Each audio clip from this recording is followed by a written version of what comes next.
Paul Colin, thank you for your time. And I'll have to say, danke bitte guten Tag as well, which we'll get to in a minute. That'll all become clear in a minute. But thanks for coming on. You're an engineer. You've got a particular interest in digital ID and all things digital around surveillance and all sorts of other things. You've written a book called Citizen One. It's actually called Citizen One: The Case Against Digital ID.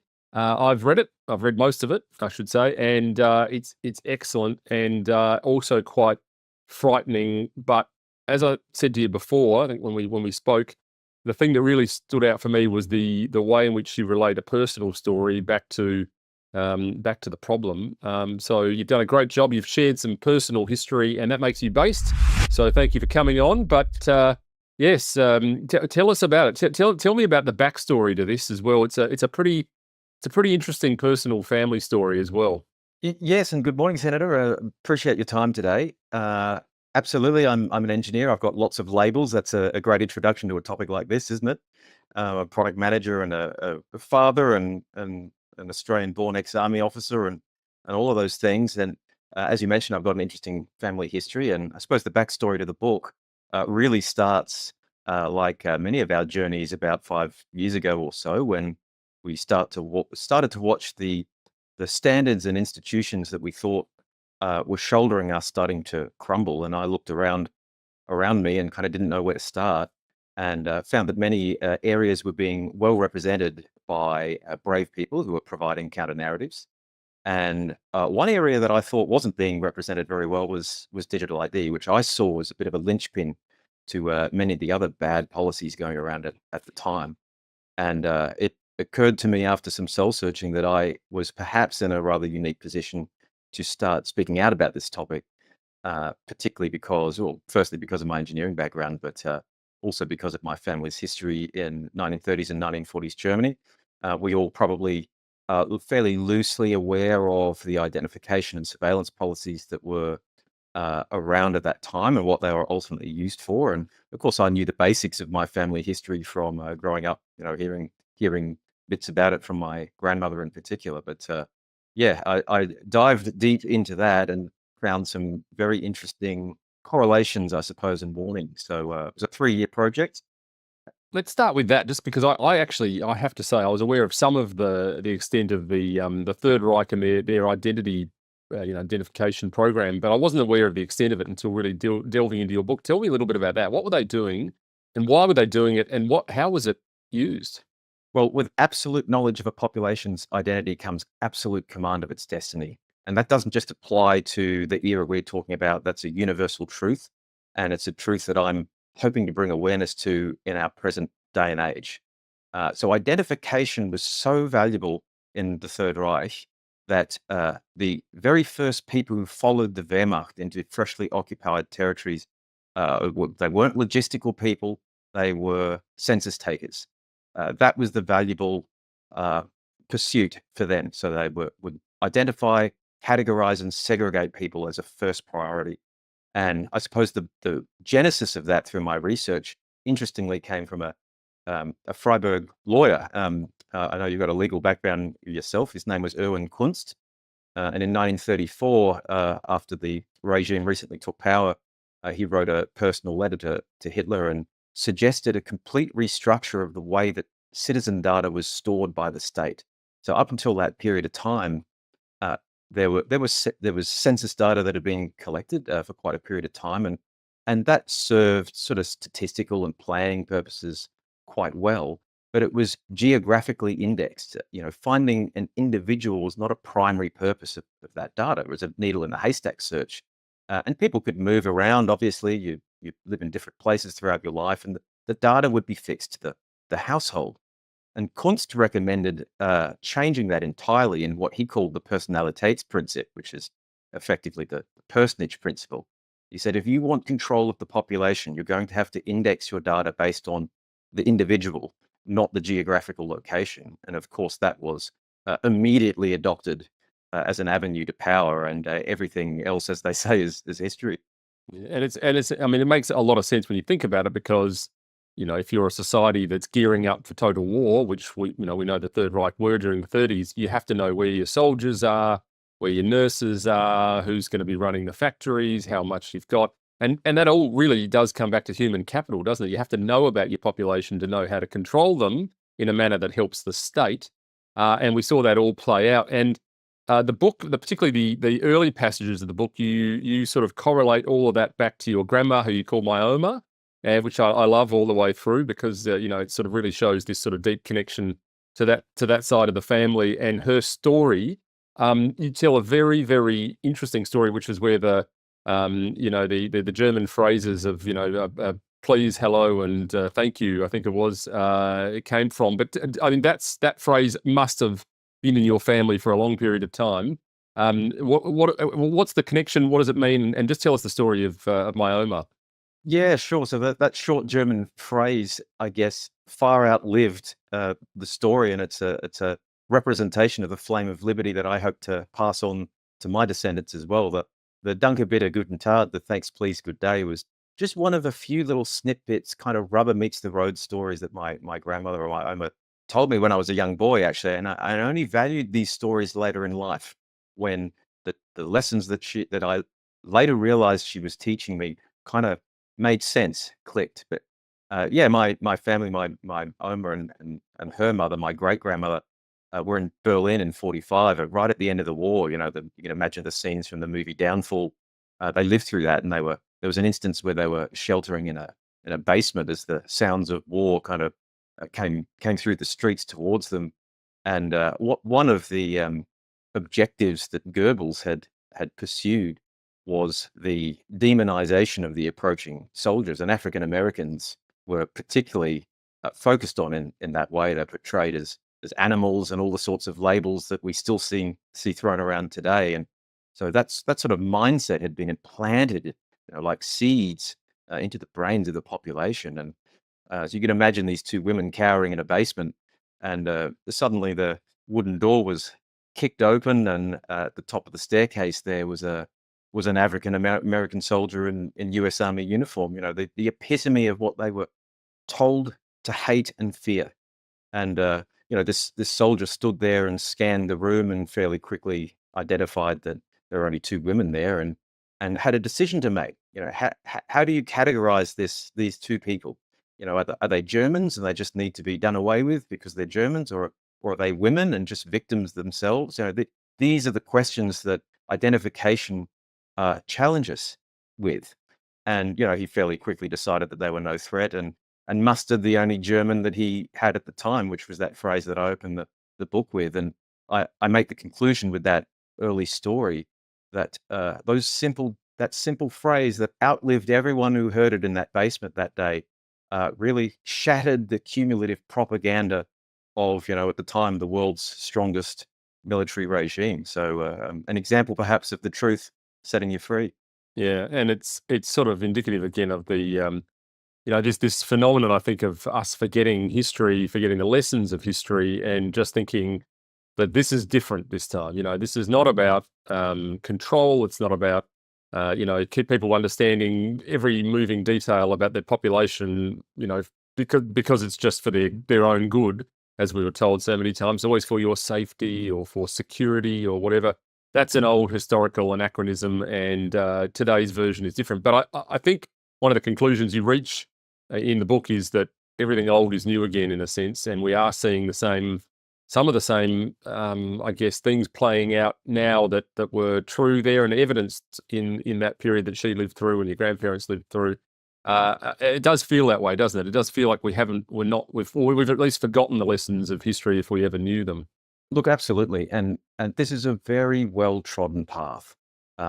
Identification invariably invites judgment. The two are inseparable.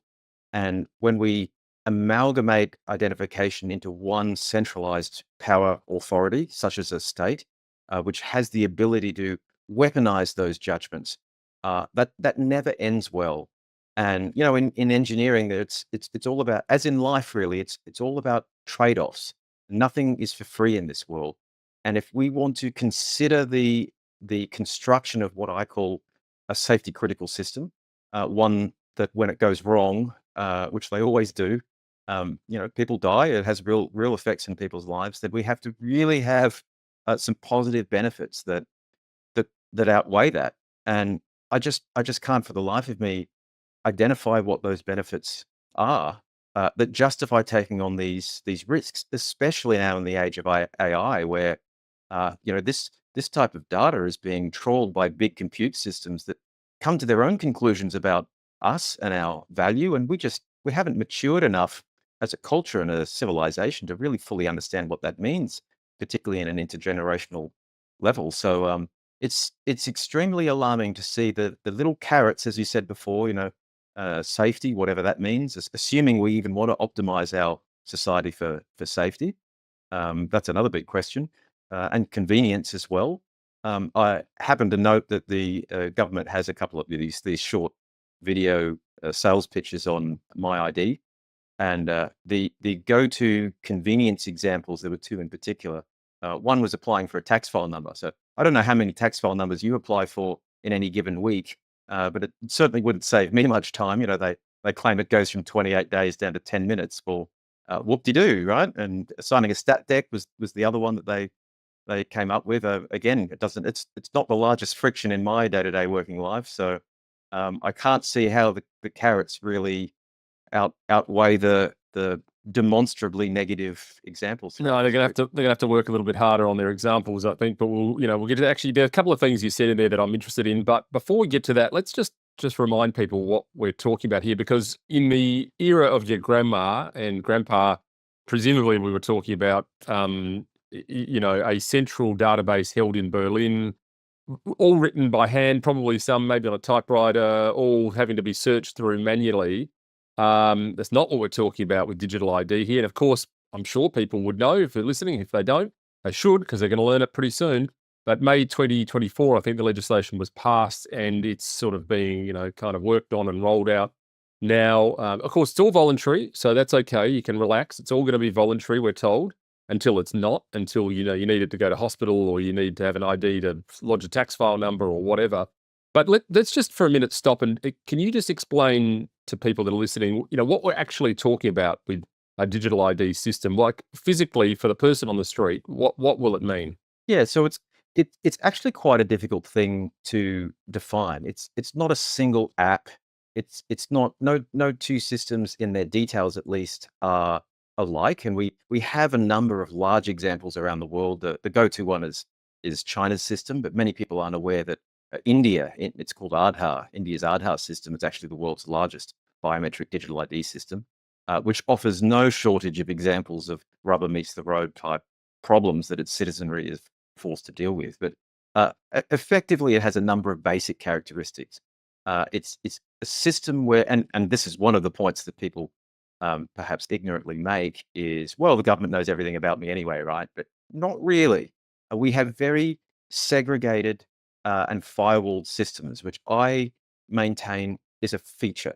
So our lives are generally fairly compartmentalized. We have an experience in the real world that we're quite accustomed with. When I go to work, I'm an engineer. When I come home, I'm dad. When I go to the airport, I'm a traveler, I'm a passenger. And the way we identify and interact with the people around us is scoped by that context. So identification is very contextual. I might show my passport at customs, but I don't necessarily show them my mortgage documents or anything else, so that it's very limited in scope. And I choose what is appropriate to reveal about me given that context. One of the characteristics of centralized digital ID systems is the complete abolition of those firewalls or safeguards. So it means everything about you, the different personas that you adopt in your life, is all jumbled together and under bureaucratic control and judgment, as I mentioned before.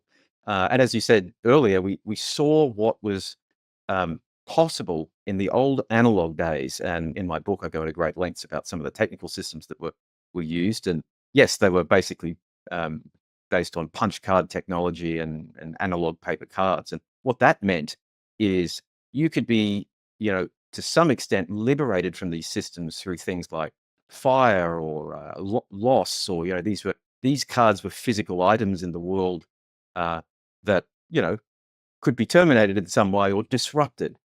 In the digital space, and this is what I try to educate people about, you can throw all of that kind of um, background or perception about the world out. Digital data has some rather disturbing properties that people need to start understanding. It's timeless, which has large implications. Everything about your life that will be collected by these centralized systems will far outlive you. So that's akin to the shadow outliving the object that casts it. It kind of makes no sense. It can travel at the speed of light anywhere in the world, and the judgments that follow it, of course, and that means that your life can be impacted uh, in many ways that are impossible to predict. You express an opinion or conduct yourself in some appropriate manner in one area of life, and instantly, at the speed of light, that has ramifications somewhere else.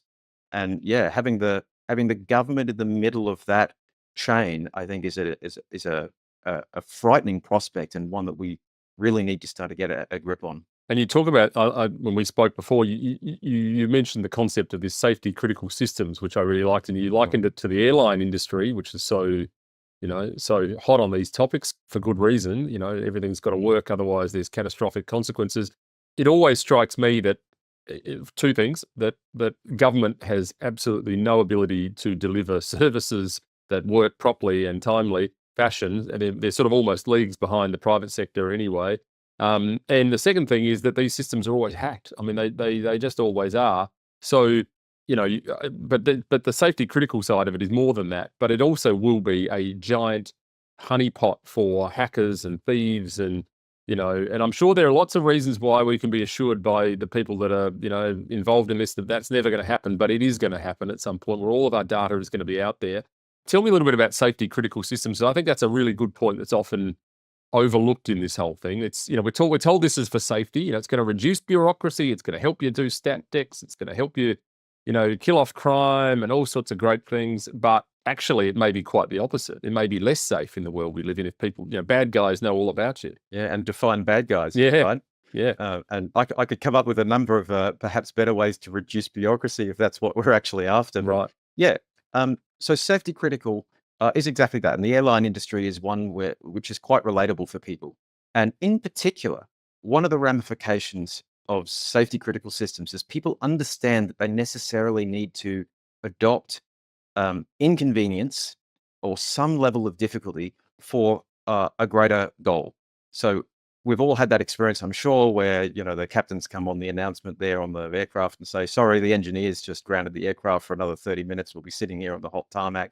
And everyone kind of sighs, but in the back of their mind, they're very thankful that that engineer decided, that the plane wouldn't go, because we accept that inconvenience because we value the fact that we can just trust that we'll arrive safely at the other end. And this is, imagine the context, the scope of that environment.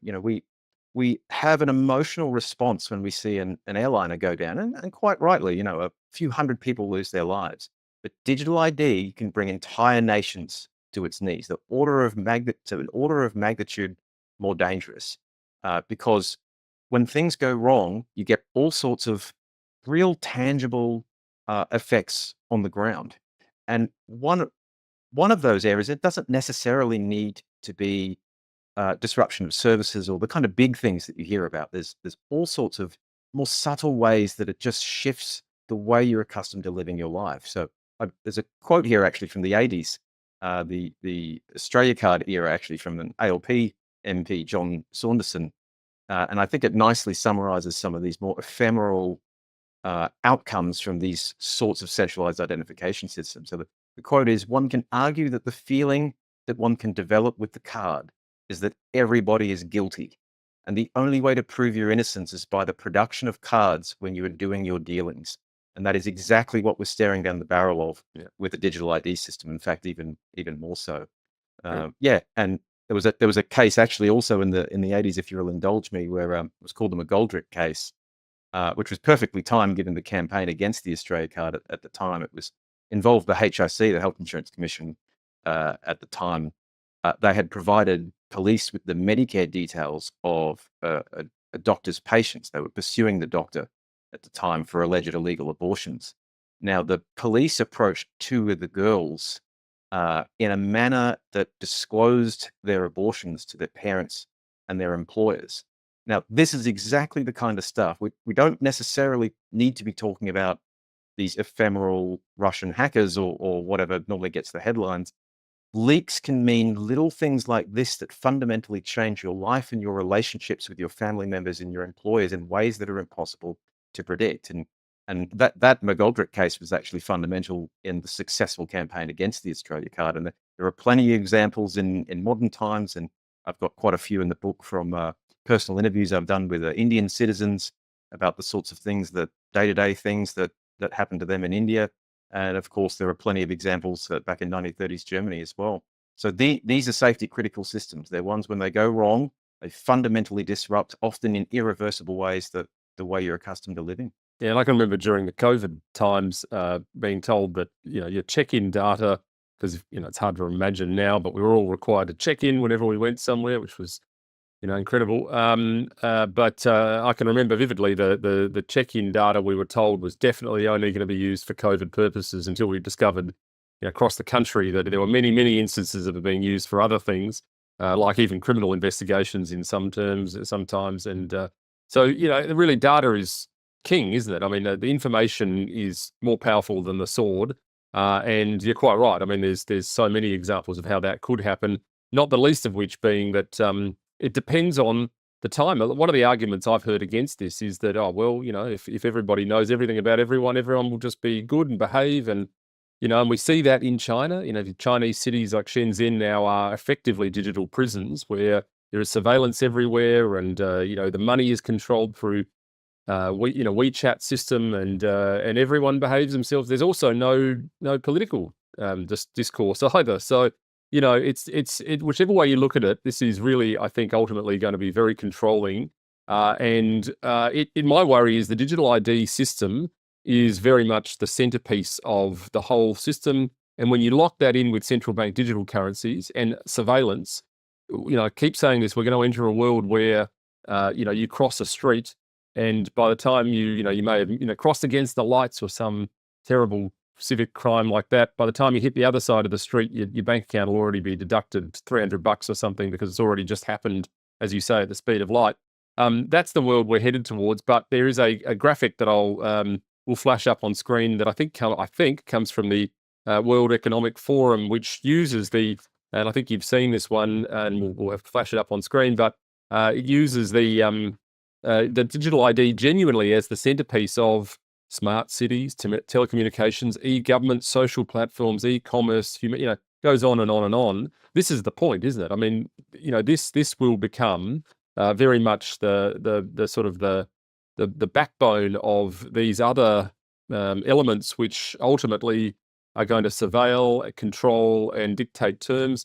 And the bad guys are only a flick of the switch, really, aren't they? Depends on what you're into, doesn't it? If political discourse is your thing, you like to talk about politics, that's great. But it might come a time where your government doesn't want you doing it. We might already be there. This is going to be a mechanism of control. And I don't. Do you think that's an accurate kind of summary of where the digital ID system fits in, that sort of centerpiece? Look, absolutely. And fundamentally, what we're talking about here is power, extreme power.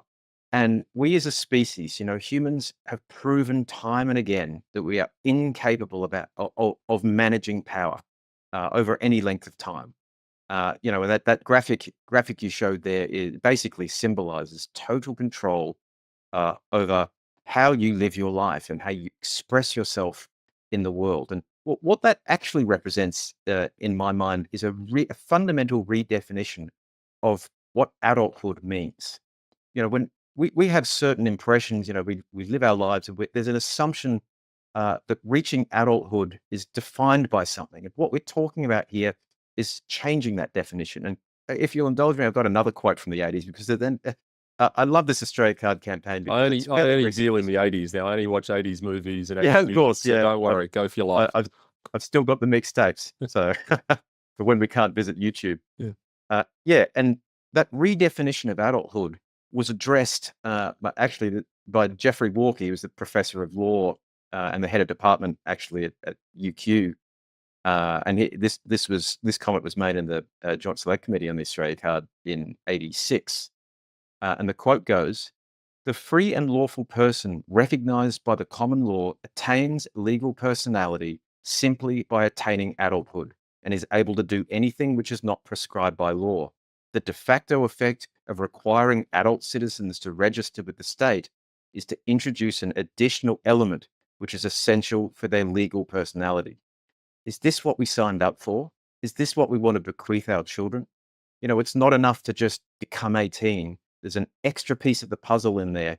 And the entity that has the power to define what that is shifts with political winds. And let's not forget, AI again is a burgeoning area. And we often say that the path to hell is paved with good intentions. It may be a very well-meaning AI that decides to take the reins of these systems and inflict all sorts of unpredictable carnage. So it's again, we go back to safety critical infrastructure. What we are building now, we have yet to comprehend, and I just fear that we do so before it's too late.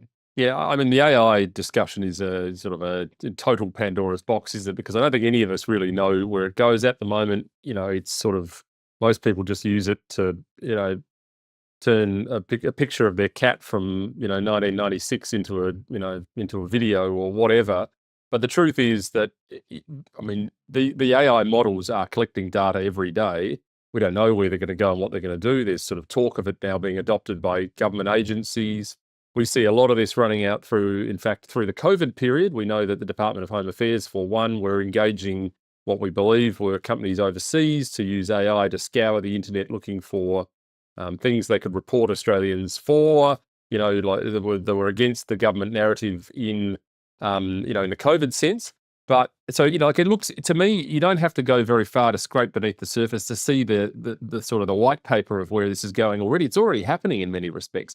But I mean, this may be outside the field of expertise per se, but you probably have a view on it. Why do you think it is, given the book, the story you tell in the book, the fact that a lot of Australians are from our generation, my generation, your generation, have those links back to a time when this sort of totalitarianism lived in Europe, but we can't seem to learn the lessons of history, or we can't overlay that version onto this version? What do you think it is? Is it the fact that we're dealing with something quite different this time, in quotes? Or is it just people are lazy to history and they don't want to think about it? What do you think it is? Why have we allowed this? Yeah, I've devoted a fair bit of thought to this because you see this in many areas, don't you? There's that tendency, there's that normalcy bias, or that tendency to think, oh, but that was history. But what you have to remember, what I think that boils down to is um, because we're living in the now, our particular experience about our life, it's not, you don't read it in a book, you're living it. But you need to remember that your life at the moment will be tomorrow's history. Someone else will look back at your life and you'll just blend into all the other, faded yellow historical pages. So there's nothing particularly unique about uh, us now, just because we happen to be experiencing it now. All throughout history has been someone's "I'm alive right now." So, but I think it's tempting to just consider that differently, just because you're not reading it in a book. You're not looking back with that 2020 hindsight. So I feel that that's at least in part the genesis of the that'll never happen now, or it's different this time. It's just a consequence of your perception of the present moment. But yeah, it is difficult for people to connect the dots, and I also think there's an overlay of this in the present moment. There are just so many challenging issues. We have a cost of living crisis at the moment. People are trying to make ends meet, and I appreciate how hard it is to zoom out and see the big picture of what's actually happening from a kind of infrastructure point of view when you're struggling to pay for a couple of pieces of fruit for your family. Yeah, I get that. But that doesn't at all mean that it doesn't excuse us as custodians of, tomorrow's liberty, to take our eye off the ball. What is happening now at the moment is a hoovering up on a large scale of data. And there's another distinction I'd like to make, and that is between raw data and the evaluation of that data. And the devil's in the details, isn't it? Data might be just recording something about annual rainfall, or there's nothing really special about that, or you can record all sorts of things about a sunset, for example. The color hues and the temperature at the time, but to evaluate, it's your evaluation of that to say, well, that's a beautiful sunset. It's an extra step to take data and then, get some meaning out of that. And the meaning that is derived from the data being collected about us, we have no way of predicting. And as you said, we saw that with the check-in apps. What's collected under the guise of one outcome is used under the other. And there are other examples of that. We have unclaimed money laws in this country, and in 2012, the period of inactivity changed from 7 to 3 years. That suddenly redefined, whether your money in a bank was unclaimed or not, and hence open, for the state to confiscate. Rules can change, which means the evaluation of your data can and does change. So the safest approach is just not to allow the data to be collected in the first place. And as a final point there, you mentioned about the wall. It's safe, it's secure. I'd like to drill into the deep definitions of those terms, because there's a truism that the only secure computer is one that's switched off.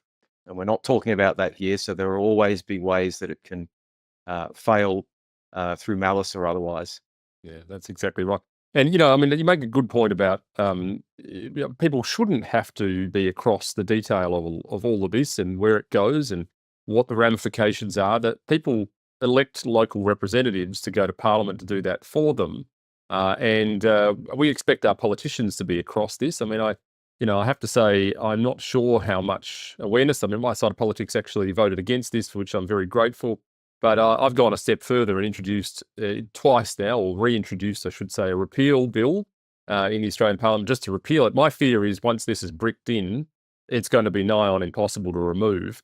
And the best we are ever going to do is, I think politically we have to ensure we're getting people into Parliament that understand these issues and the importance of the sort of things we talk about. We pay lip service to, liberty and freedom and all this sort of stuff. You hear it in every maiden speech, that comes out. But not often do we see enough pushing against it, I think, from all sides of politics, because this is bigger than left and right, blue and red. This is sort of about Australia versus, I think the big end of town, frankly, that some parts that the left talk about that, that is actually looking to just circle control. This is,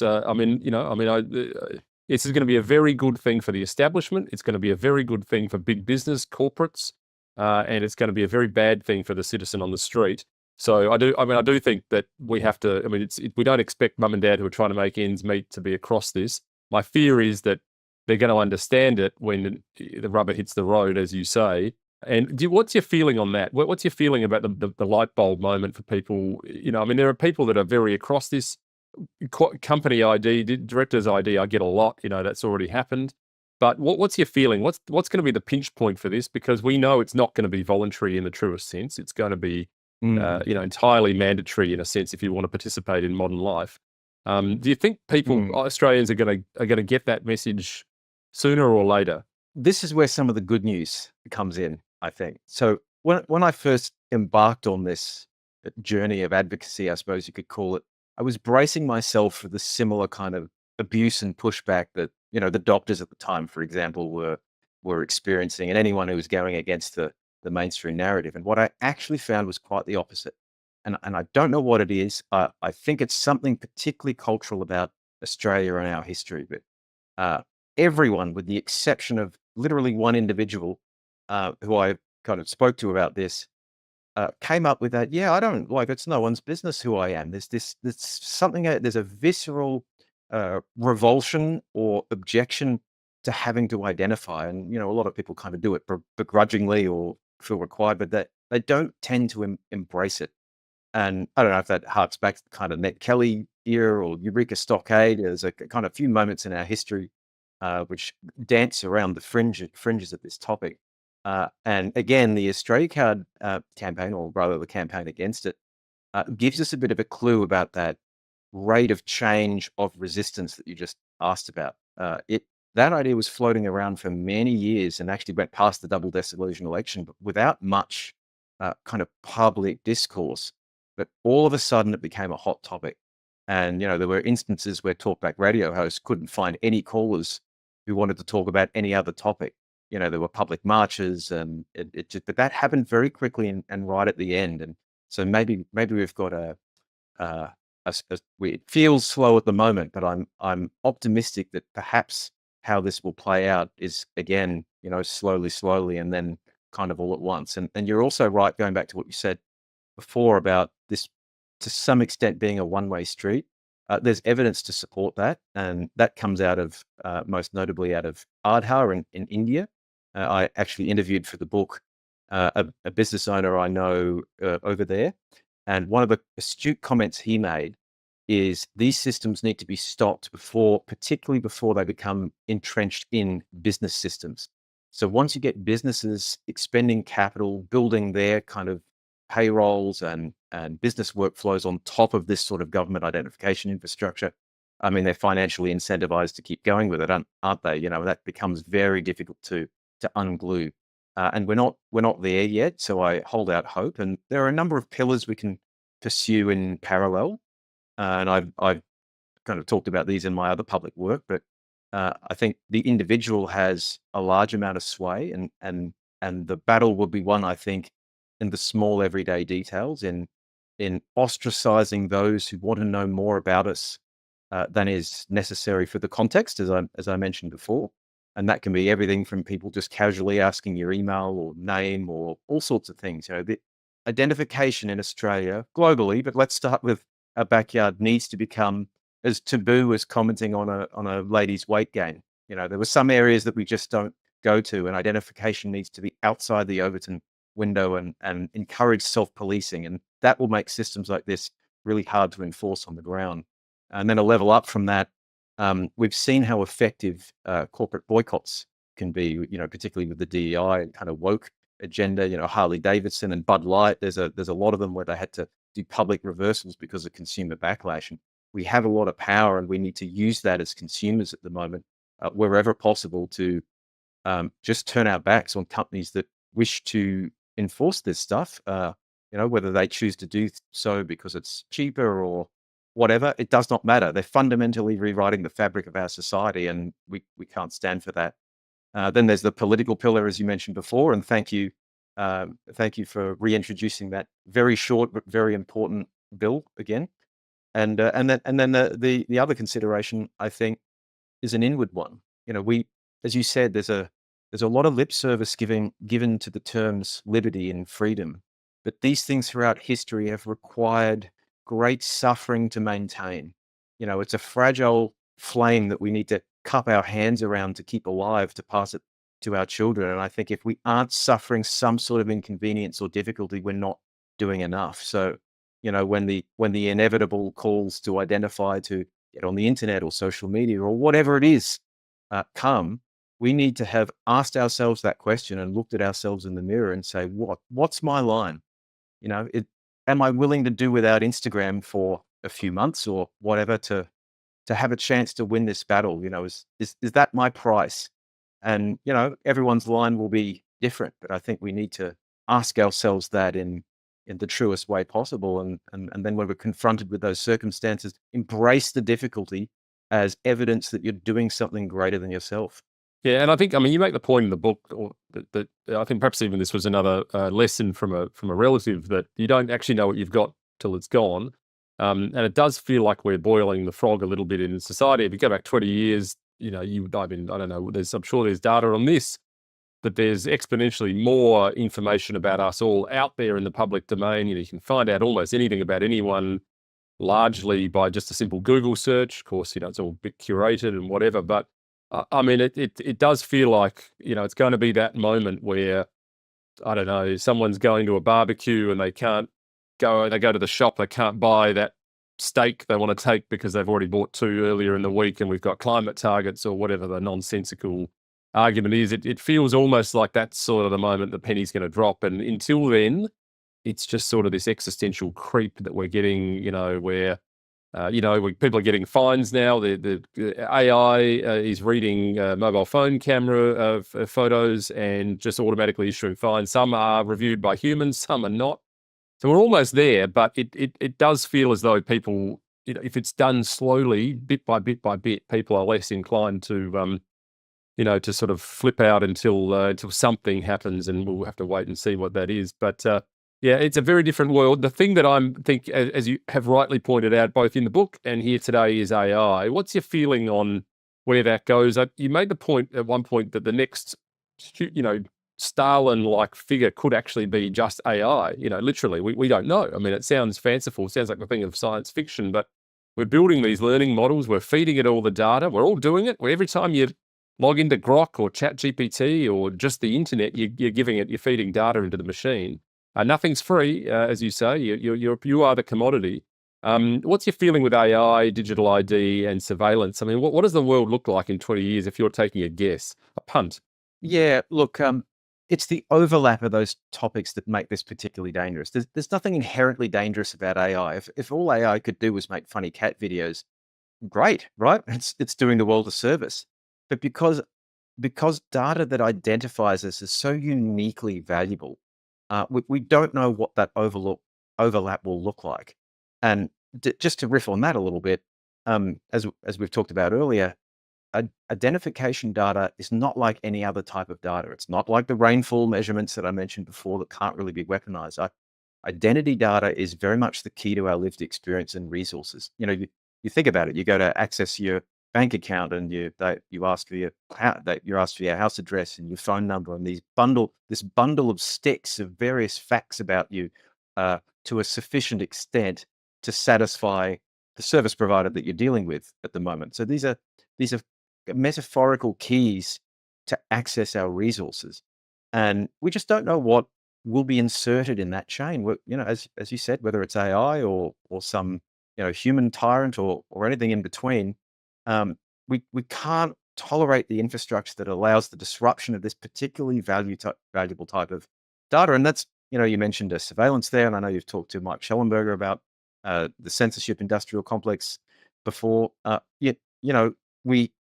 We surveil that which we find valuable. Where there's smoke, there's fire. We don't have surveillance on empty streets. It's the human beings are uniquely valuable. It's humanity that builds technology and builds civilizations. And creates wealth and value. And so that's why it's so interesting to surveil and so valuable to surveil and censor when things are going wrong. So, look, it's impossible really to predict, but one general statement I will make is I do think we have a moral obligation to be somewhat positive about the future. And the rapid introduction of AI now reminds me a little bit of the era where the internet was introduced. I mean, that disrupted everything. And at the time we had, people saying, "Oh, that quirky little thing, you had that'll do nothing." But now it's every day, and it's fairly quickly. Like, this is our own lifetimes. The way we interact with the world has been completely flipped. So it may be the case that we're living quite comfortably with AI still in our lifetimes now, whatever that looks like. But in a way, it's dabbling in the details. It doesn't really matter if it's AI or any other type of technology or disruptive change in our society. I think if we zoom out and apply the same kind of fundamental first principles thinking about the relationship between the individual and the state, the standards we're willing to accept within our society and gift to our children, then a lot of these kind of grey areas become a bit more black and white. Yeah, and what do you think your grandma would say about this whole development? I mean, she would presumably, people that lived through that life experience, I think, were very wise and very, kind of able to see above the tree line on some of these things. What do you think she would say about where we're up to today? Yeah, well, when I pull the doona up at night and go to sleep, I'd like to think in my private thoughts that she'd be happy with how I'm using the lessons that she gifted me. But interestingly, tyranny is a very patient foe. But it just so happens that this particular flavor of tyranny struck her twice in her life. She lived through the 1930s, 40s Germany and the weaponization of identification there, and she saw it re-emerge during the Australia card era and gave her particular chills. So it will keep popping up, and we just happen to be the custodians of the resistance at the moment. So I would think that she would see this as totally normal and expected, and that we are to apply the same level of maturity in raising awareness and and implementing the standards that we see fit within society as she did and people have throughout history. And it's countless examples. I remember the famous quote from Churchill, when he abolished in 52, I think, the national identification card that was introduced in 39 for the war, and he labeled that as setting the people free. So that this pops up all throughout history. The identification as upsetting the balance of power between the individual and the state, and she played her innings, and now we're playing ours. Yeah, and we don't listen to that generation enough. It's too easy to just dismiss it as yesterday's news. It'll be different this time, which of course it's not. Paul Conlon, the book's Citizen One, The Case Against Digital ID. Thanks for writing it. It was a great insight. And I think, as I said, those lessons from history just need to be heeded here. We will keep talking about it, as I'm sure you will. And keep up the great work. And thanks for coming on today. My pleasure, Alex. Genuine thrill to talk to you.